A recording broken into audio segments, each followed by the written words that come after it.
வணக்கம் நண்பர்களே. இன்னைக்கு இந்த சுரண்டையில ஒரு சைட்டுக்கு வந்திருந்தேன். அங்க பக்கத்துல பாத்தீங்கன்னா சூரியகாந்தி தோட்டம் போட்டிருக்காங்க. எவ்வளவு அழகா இருக்கு பாத்தீங்களா சூரியகாந்தி பூ.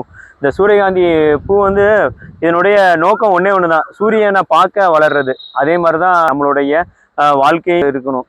நம்மளுடைய நோக்கம் என்னன்னு தெரிஞ்சதுன்னா அதை நோக்கி நம்ம போய்கிட்டே இருந்தோம்னா வாழ்க்கையில முன்னேறலாம். இது வந்து சூரியகாந்தி பூல வந்து கிடைக்கிற ஒரு படிப்பினை. இதை பத்தி நம்ம பிரதர் இருக்கிறாப்படி, அவர்கிட்ட சூரியகாந்தி பூவை இவங்க தான் விளைவிக்காங்க. அவங்கள்ட்ட ஒரு சின்ன காணொலி. அனைவருக்கும் வணக்கம். இது சூரியகாந்தி பார்த்தீங்கன்னா முதல் 2 தடவை உழணும் இடத்த, அதுக்கப்புறம் தொழு உரம் போடணும், அதுக்கப்புறம் விதையை வந்து ஆள் வச்சு ஊனணும். இது வந்து 120 நாள் பயிர். இது வந்து நம்ம வந்து எந்த ஒரு கெமிக்கலும் யூஸ் பண்ணல. அதனால் இங்கே பார்த்தீங்கன்னா ஒவ்வொரு பூவிலுமே தேனி எல்லாமே இருக்கும். அதனால் மண் வளமும் பாதுகாக்கப்படுது, நம்மளோட மனித வளமும் பாதுகாக்கப்படுகிறது. எல்லாமே முடிஞ்ச அளவுக்கு இயற்கை விவசாயம் பண்ணுங்க. நன்றி. பாபு நிற்கிறாங்க சைட்டில்.